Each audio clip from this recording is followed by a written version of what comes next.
तो हेलो दोस्तों, कैसे हैं आप? स्ट्रॉन्गेस्ट हंटर की एपिसोड 66 के साथ हाँ जरूर। दोस्तों वीडियो में आगे बढ़े उससे पहले आप सभी से एक बात कहनी है। दोस्तों अभी ये जो एपिसोड है वो इस सीरीज का लास्ट एपिसोड है जो अब तक रिलीज हुआ है, उनमें से बात कर रहा हूँ, ना कि ये पूरी ही सीरीज का लास्ट एपिसोड है। अभी यहाँ पे जितने भी चैप्टर्स अवेलेबल थे वो सही मैंने यहाँ पे एक्सप्लेन कर दिया है, और अभी जैसे जैसे इसके एपिसोड आएंगे वैसे वैसे हम लोग एक्सप्लेन करेंगे। पर अभी यहाँ पे मैं आप सभी से एक बात कहना चाहता हूँ। अभी फिलहाल मुझे यहाँ पे 2 से 1 हफ्ते के अंदर ही मेरी सारी वीडियोस को रेडी करना है, क्योंकि मेरी एग्जाम्स आ रही है। तब इसी कारण से अभी 2 से 1 वीक के अंदर जितने भी जो एपिसोड आएंगे मैं उन सभी को एक्सप्लेन तो कर दूंगा, पर आपको ये जो सीरीज है वो आपको मेरे एग्जाम्स के बाद ही देखने के लिए मिलेगी। पर आप लोग तब तक फ्यूरियस हंटर की भी एपिसोड देख सकते हो, वो भी बहुत ज्यादा अच्छी सीरीज है, और वैसे मुझे उम्मीद भी है कि आप लोगों को भी वो सीरीज बहुत ज्यादा पसंद भी आएगी। तो हम स्टार्ट करते हैं हमारे इस एपिसोड का एक्सप्लेनेशन। एपिसोड की शुरुआत में हमें रिवर के ऊपर का सीन दिखाया जाता है, जहाँ पे जो लहरें होती हैं वो धीरे धीरे करके बहुत बड़ी बड़ी लहरें उठने लग चुकी होती हैं। और इसे देखते हुए वहाँ पे जो पुलिस वाले थे और फैंग वो जरा से हैरान होते हुए शोर के पास जा रहा होता है,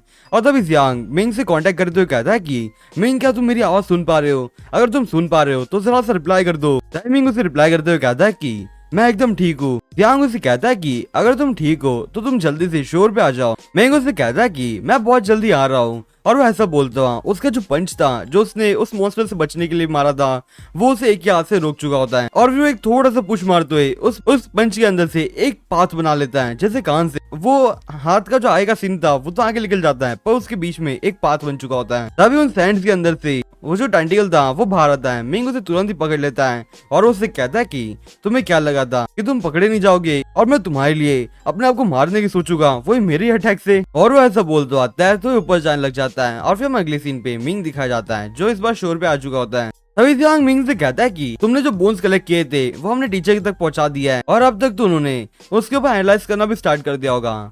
मिंग उससे कहता है कि हाँ चलो ये तो अच्छी बात है, पर फिलहाल मेरे पास एक और चीज है जो मुझे टीचर तक पहुंचानी है। वो जियांग उसे कहता है कि ये तो एक वॉर्म जैसा दिख रहा है ना? मिंग उससे कहता है कि हाँ ये एक वॉर्म जैसे तो दिख रहा है, और वो जो वॉन्ग जो मरा था वो शायद से इसी मॉन्स्टर के कारण से मरा होगा। और अभी फिलहाल तो मैंने यहाँ पे सिर्फ एक ही वॉर्म को पकड़ा है, और अभी फिलहाल इस रिवर के अंदर ऐसे बहुत से वॉर्म्स हैं। सो अभी तुम यहाँ पे ये जो पूरा रिवर है उसे सील कर दो, और फिर तुम सभी भी इस रिवर से एकदम दूर चले जाना, क्योंकि इसके पास जाना बहुत ज्यादा खतरनाक हो सकता है। जियांग उसे कहता है कि तो फिर ठीक है, मैं ऐसा ही करता हूँ, हम इसे तुरंत ही सील करा देता है। मिंग जियांग से कहता है कि तो फिर ठीक है, और 1 मिनट रुको, वो जो जियांग था जिसने इस चीज को विटनेस किया था क्या वो अभी उठ चुका है? क्योंकि मुझे उससे कुछ क्वेश्चंस पूछने थे। जियांग सोचते हुए मिंग से कहता है कि हाँ मुझे अब तक लगता है कि वो जाग चुका होगा, मैं वापस से जाके तुम्हें बता दूंगा कि वो जाग चुका है या फिर नहीं जागा है। और फिर हमें अगले सीन पे होटल का सीन दिखाया जाता है, जहाँ पे टीचर के पास मिंग जाते हुए कहता है कि टीचर इस चीज को एकदम ध्यान से देखिए, ये चीज मैंने एक्चुअल में वाटर के अंदर से कलेक्ट की होती है। वो टीचर एकदम ध्यान से उस वॉर्म को देखने लग चुका होता है। मिंग उससे कहता है कि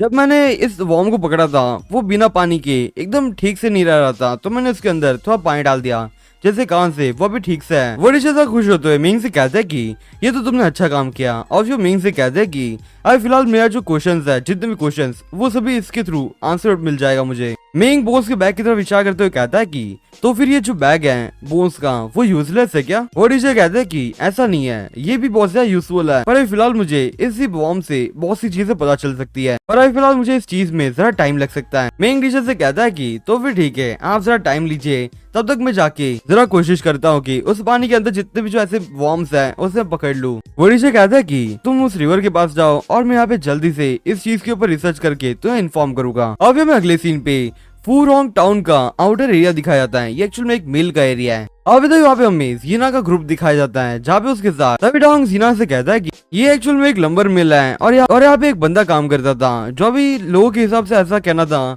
कि यहाँ पे वो काम करने के लिए तो गया था पर वो वापस से आया नहीं है। अभी तो यहाँ पे हमें एक लड़की दिखाई जाती है जिसका नाम जांग ली है। जांग डोंग से कहते कि तब इसकी फैमिली ने हमें नहीं बताया था कि इस बंदे को एक्चुअल में ड्रिंक करने की कुछ ज्यादा ही आदत है, तो शायद से वो इस मिल के अंदर ही ड्रिंक करके बैठा हुआ होगा। और अभी फिलहाल मुझे एक क्वेश्चन ध्यान में आ रहा है, इसकी फैमिली ने हमें क्यों रिक्वेस्ट की है उस बंदे को ढूंढने की? वो लोग पुलिस के पास भी तो जा सकते थे। तभी उतने में वहाँ पे एक लड़का चिल्लाते हुए कहता है कि तुम सही कह रही हो, अगर उस बंदे ने ड्रिंक करते हुए वहाँ पे ऐसे पड़ा होगा तो ये हमारा टाइम वेस्ट है, और ऊपर से हम लोग इतनी दूर चलते हुए आए थे, क्योंकि यहाँ पे रोड ही नहीं बनी है तो यहाँ पे कोई बस भी नहीं आ सकती, तो हमारी इतनी मेहनत तो ऐसे ही वेस्ट हो गई। और फिर तभी जीना उन लोगों को चुप कराते हुए कहते कि अब फिलहाल तुम लोग चुप हो जाओ 1 मिनट के लिए। और फिर उन लोगों को इशारे में कहते कि हमें उस तरफ कुछ शायद से मिल सकता है। और फिर वो लोग भी एकदम एक्टिव होके वो लोग एकदम धीमे धीमे उस जगह के पास जा रहा होता है। और फिर जैसे जीना उस डायरेक्शन में देखती है, वहाँ पे तो उन्हें एक डियर दिखता है। तभी डोंग जीना से कहता है कि क्या आपको कोई मॉन्स्टर दिखा वहाँ पे? तभी जीना उससे कहती है कि वहाँ पे कोई मॉन्स्टर नहीं है, वहाँ पे तो बस एक डियर है।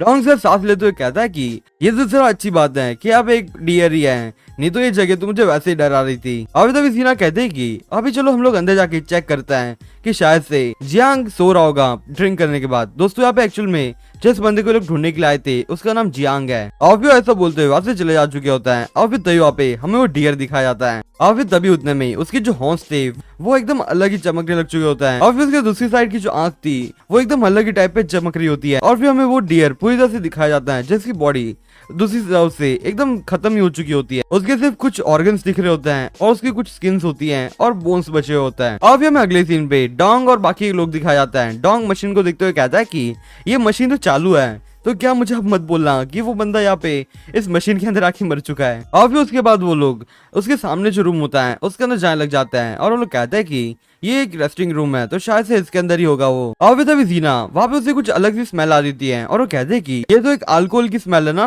पर यहाँ पे बहुत से अल्कोहल की स्मेल आ रही है। और फिर डोंग और उसके बाकी लोग होते हैं वो लोग भी उस रूम के अंदर जाने लग जाते हैं। पर तभी उन लोगों को वहाँ पे उस ड्रिंक की बहुत ज्यादा स्मेल आने लग चुकी होती है और वो कहते हैं कि यहाँ पे कितनी ज्यादा स्मेल आ रही है, ये बंदा कितनी ज्यादा पी के बैठा हुआ है। तभी जांग कहते हैं कि क्या कोई मुझे बता सकता है कि ड्रिंक के अंदर कौन से टाइप का टेस्ट आता है जो इन लोगों को इतना ज्यादा पसंद है। और फिर उसके बाद वो लोग उस रूम के अंदर चले जाते हैं। और तभी जैंग कहते हैं कि मैं तुम लोगों से कहा था ना कि ये बंदा यहाँ पे सो चुका है ड्रिंक करते हुए, हमारा तो बस यहाँ पे टाइम पास हो चुका है। और फिर तभी वहाँ पे वो लड़का उस जैंग को उठाने के लिए जा रहा होता है, पर वो जियांग वहाँ पे उठता नहीं है। वो लड़का एकदम तेज से उसे उठाने की कोशिश करता है, पर तो भी वो वहाँ पे उठता ही नहीं है। पर भी वो जैसे उसको पलटता है वैसे उस जियांग की जो बॉडी होती है उसकी दूसरी तरफ से उसकी जो स्किन थी वो पूरी तरह से डैमेज हो चुकी होती है और उसके पिल्लों के ऊपर कुछ अलग ही टाइप की चीजें होती है। अभी ये देखते हुए वो लड़का बहुत हैरान होता है और वो नीचे गिर चुका होता है। और फिर तभी वहाँ पे हमें जियांग दिखाया जाता है जो अभी उठ चुका होता है और वो एक मॉन्स्टर में तब्दील हो चुका होता है। और अभी आप लोग इसे एक ज़ॉम्बी भी बुला सकते हो। और फिर तभी एकदम तेज से वो ज़ॉम्बी उस लड़के को बाइट करने के लिए जा रहा होता है। जुनाई आके एकदम तेज से उसे किक मारते हुए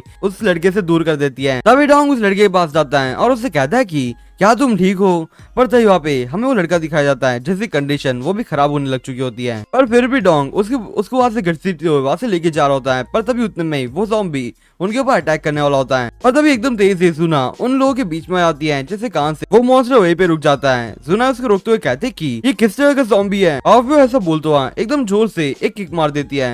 और फिर जैसे किक मारती है अपनी बो निकालते हुए उसके ऊपर एरो से एकदम तेज से शूट कर देती है। और वो एरो जैसे उस ज़ॉम्बी को लगता है वो ज़ॉम्बी उधर ही मारा जाता है। तभी जांग उससे कहते हैं कि अभी यहाँ पे आपने इसको मार ही क्यों दिया? तभी जुना उससे कहते हैं कि क्या तुम्हें यहाँ पे वो कोई ह्यूमन दिख रहा था? वो एक ज़ॉम्बी बन चुका था तो उसे मारना ही ज्यादा बेटर है। तभी जांग जुना से कहते हैं कि क्या सच में वो ज़ॉम्बी में बदल चुका है? जुना कहते हैं कि अभी फिलहाल मैं एकदम श्योर तो नहीं हूँ, पर अभी फिलहाल हमें यहाँ से जल्दी से निकलना ही होगा। तभी डोंग जुना से कहता है ये लड़का अभी बेहोश हो चुका है और अभी इसके ऊपर उस ज़ॉम्बी ने बाइट भी कर लिया था। तभी जुना डोंग से कहते हैं कि तो फिर हमें जल्दी से इसे वापस से हमें होटल लेके जाना होगा। और फिर ऐसा बोलते हुए वो लोग उसे वहाँ से लेके जा रहा होता है। तभी डोंग कहता है कि तो फिर ठीक है, मैं इसे जल्दी से उठाते हुए यहाँ से लेके चलता हूँ। और फिर ऐसा बोलते हुए उस रूम के बाहर निकलता है। और फिर जैसे उस रूम के बाहर निकलता है वो लोग बहुत से हैरान होता है एक चीज को देखते हुए। और वो लोग कहते हैं कि ये अजीब सी चीज क्या है जो हमारे सामने आ चुकी है। और फिर तभी वहाँ पे हमें वो डियर दिखाया जाता है जिसकी आधी बॉडी वो मॉन्स्टर खा चुका होता है और अभी फिलहाल उसके पास सिर्फ हड्डियां बची होती हैं और अभी फिलहाल उसके पास सिर्फ थोड़ी बड़ी स्किन बची हुई होती है। दोस्तों आज के लिए बस इतना ही। मैं आपसे फिर मिलूंगा इस सीरीज के अगले एपिसोड के साथ, तब तक के लिए बाय।